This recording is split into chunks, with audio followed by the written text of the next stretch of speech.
지금부터는 민주당 대선 경선 상황 짚어보겠습니다. 특히 어제부터 이번 경선의 최대 승부처인 호남 지역 투표가 시작됐는데요. 추석 연휴 내내 대장동 개발 사업 의혹을 놓고 이재명 후보와 이낙연 후보 사이에 공방이 이어졌습니다. 지금부터 캠프 관계자를 차례로 연결해서 입장 들어보죠. 먼저 이낙연 후보 캠프 정치개혁 비전위원장을 맡고 있는 민주당 김종민 의원 만나보겠습니다. 김종민 의원님, 안녕하세요. 예, 안녕하세요. 네, 이번 추석 연휴 어떻게 보내고 계십니까? 여전히 바쁘게 보내셨죠? 예, 예.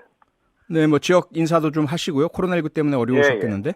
네. 예, 그리고 네. 이제 우리 지역 인사도 드리고, 네. 그리고 광주에도 잠깐 다녀왔습니다. 아, 그러셨군요. 예, 예. 광주에 다녀오신 게 민주당 호남 경선과 관련이 있겠죠, 아무래도. 예, 가셔서 이렇게 살펴보신 호남 민심, 그리고 이낙연 후보의 역전 가능성 어떻게 평가하고 계십니까? 일단은 전체적으로요. 네.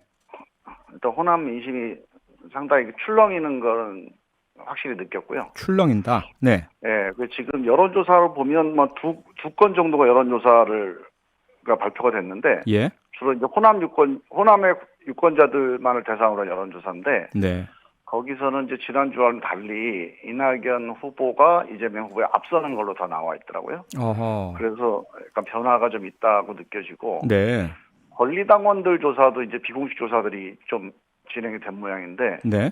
거기서도 확실하게 좀 변화가 있는 걸로 그렇게 느껴지고 있어요. 그래서 네. 전체적으로 보면 호남에서 이낙연 후보가 상당히 상승세를 타고 있다. 그리고 이제 제일 호남에서 얘기를 많이 하는 게 그런 거예요. 여기서 그냥 경선이 끝나버리면 조금 안 된다. 아하. 민주당 전체를 봐서라도 네. 조금 더 경선이 좀 진행이 돼야 된다. 결선 투표까지 가는 게 좋다. 이런 의견들이 좀 많은 상황입니다. 네. 호남에서 민심이 출렁인다. 이낙연 후보의 상승세가 나타나고 있다. 그리고 그 이면에는 여기서 일방적으로 끝나는 건 조금 민주당 전체에도 안 좋다. 경선을 이어가기 위해서라도 이낙연 후보에게 힘을 실어준다. 이런 말씀이신데 혹시 그 부분에 더해서 대장동 의혹도 영향을 미치고 있다고 파악을 하셨습니까? 대장동 의혹은 이렇게 많이 얘기는 안 해봤어요. 네. 근데 전체적으로 그건 최근에 일어난 일이라 그게 여론에 얼마나 영향을 미쳤는지는 잘 모르겠습니다. 네, 보통 여론이라고 하는 거는 어떤 일이 발생하고 한 일주일 정도 후에 이게 확산된 다음에 이제 여론의 움직임이 나타나거든요. 네. 그래서 사실은 지금 이제 호남 여론의 핵심은 이낙연 대표의 그 의원직 사퇴 이후에 약간 이제 결기라고 할까요? 또 이제 이낙연 후보의 절박함 그런 것들이 크게 영향을 많이 미친 거로 판단이 됩니다. 네. 대장동 개발 의혹이 아직은 호남 민심에 영향을 미쳤는지 잘 모르겠다는 말씀이신데 김종민 의원 그게 우리 당 지지하는 분들한테는 아직까지 이재명 후보가 직접 관련돼 있는 것이 드러난 게 없기 때문에 우리 권리당원이라 민주당 지지자들한테 큰 영향을 주지는 않는 것 같고 그냥 걱정스럽다 정도 수준인 것 같아요. 걱정스럽다. 그러면 걱정스럽다라는 수준에서 김종민 의원님께서는 대장동 의혹에 대한 수사가 필요하다라고 하셨지 않습니까? 예. 네, 그 이유 좀 설명해 주실까요? 그거는 이재명 지사도 수사에 100% 찬성이다. 네. 이렇게 얘기를 하고 있고요. 이건 이제 이재명 후보나 이재명 시장 시절에 이재명 후보가 직접 연관돼 있다. 이거는 이제 본인이 결백을 주장을 하고 또 우리 당 입장에서도 우리 당 후보의 말을 믿어야 되지 않겠습니까? 그래서 저는 이거 이재명 후보에 대한 정치 공세는 하지 말아야 된다고 봐요. 그러니까 이거 이재명 후보가 관련돼 있는 거 아니냐? 또는 이재명 후보가 책임져야 되는 거 아니냐? 이런 식의 이제 정치적 대응을 하지 마라.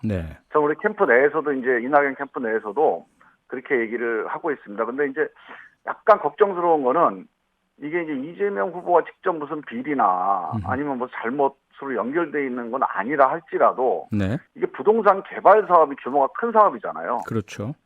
그리고 이제 수익 규모가 보통 일상적으로 우리가 이제 접하는 것보다 훨씬 규모가 커요. 네, 수천억 그래서 원으로 알려져 네. 그거 있죠. 예. 그 과정에서 또 어떤 하자가 나타날지 모르는 거니까 네.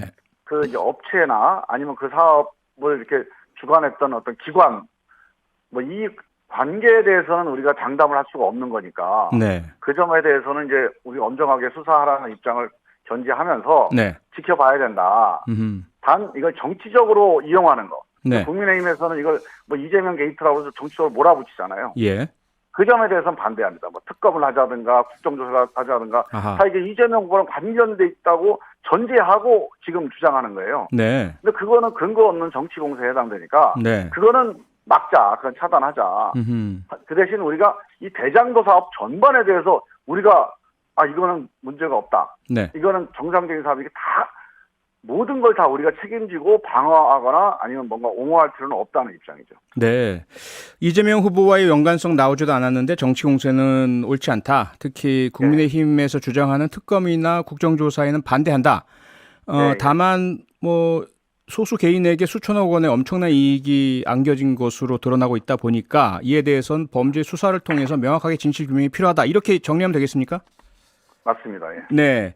그런데 그동안 앞서 말씀하신 것처럼 이재명 후보는 본인은 1원도 안 받았다. 아무런 예. 그런 불법 행위나 부당 행위가 없었다라고 말씀을 해 주셨는데 그래도 예. 지금 이 사업 자체가 공용 민영 혼합 사업이고요.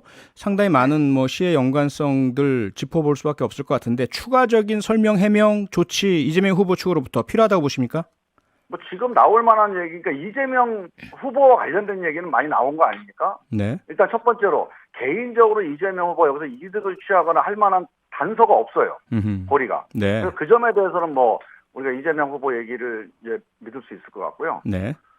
그리고 그다음에 이제 이게 사업 정책상 이 사업이 바람직한 거냐 아니면 뭔가 문제가 있는 거냐. 네. 이 점에서도 공영 개발을 해서 수익을 환수한 거 자체를 누가 문제 삼을 사람은 없을 거라고 보고요. 네. 그래서 저는 뭐 이게 이제 이재명 후보가 직접적으로 연관돼 있는 측면에서는 아직까지 문제가 되는 게 없어서 네. 이걸 가지고 자꾸 문제 삼는 거는 저는 이제 선거용 뭔가 이렇게 그 과장 혹은 정치적 공격이다. 네. 이렇게 볼 수 있을 것 같고, 근데 문제는 이제 이 사업체하고 이제 그때 이 주관했던 예. 기관과 그 실무자들 담당자들 사이에서 과연 적정하게 이게 사업자 선정이 됐고 또 사업 그 선정의 수익 배분 그 협약이 네. 적절하게 이루어졌는지, 또 사업 운영 과정에서 뭐 불법적인 로비는 없었는지. 뭐 이런 것들에 대한 거는 아직 남아있는 거고. 네. 그건 우리 민주당이나 이재명 후보가 이거는 내가 아는데 아무 문제 없 이렇게 나설 필요는 없다는 거죠. 네. 그건 지켜봐야 되는 거죠. 지켜봐야 되겠다. 그런데 그동안 사실 이런저런 공방이 오가면서 이재명 후보가 상당히 강하게 이낙연 캠프를 향해서 경고 내지 비판 발언을 했습니다. 보수 언론과 부패 야당의 주장에 부화뇌동해서 동지를 공격하는 참모를 자제시켜 달라. 이낙연 후보의 사과가 어려우면 유감 표명이라도 해야 한다. 이 말씀에는 그럼 일단 동의를 하시는 겁니까? 근데 그거는 이제 그것도 또 이제 이재명 후보가 네. 너무 과하게 이제 공격을 하는 거예요. 어허.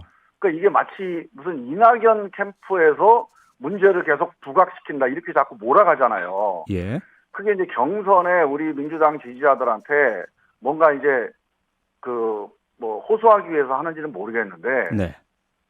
사실로 본다면 사실 이낙연 캠프에서 자 이건 문제가 있는 건데 이거는 뭐 해명하거나 아니면 뭔가 사실이 밝혀져야 된다 이런 정도의 얘기를 몇 번 한 거죠. 예. 후보가 이제 TV 토론에서 한두 번 한 것 같고요. 네. 그다음에 이제 서른 의원이 이제 이런 문제점이 있으면 다 검증해야 된다.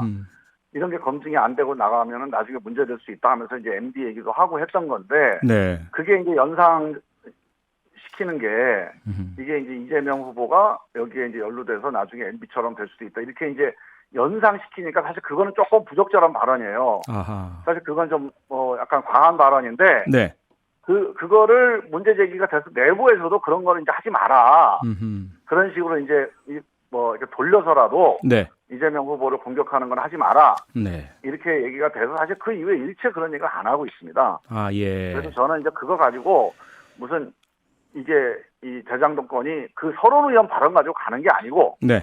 계속 언론에서 뭔가 보도가 되기 때문에 굴러가는 거거든요. 아, 예. 그러니까 그거를 뭐 서른 의원이나 네. 아니면 우리 이낙연 캠프에 타수를 돌리는 것도 네. 그것도 이제 정정당당한 태도는 아니고요. 아, 지나치다. 일단 이거는 네네. 일단 우리끼리 이렇게 우리 민주당 후보끼리 싸울 문제가 아닙니다. 네. 이낙연 캠프에서는 이재명 지사와 관련된 정치 공세에 대해서는 단호하게 선을 긋고, 네.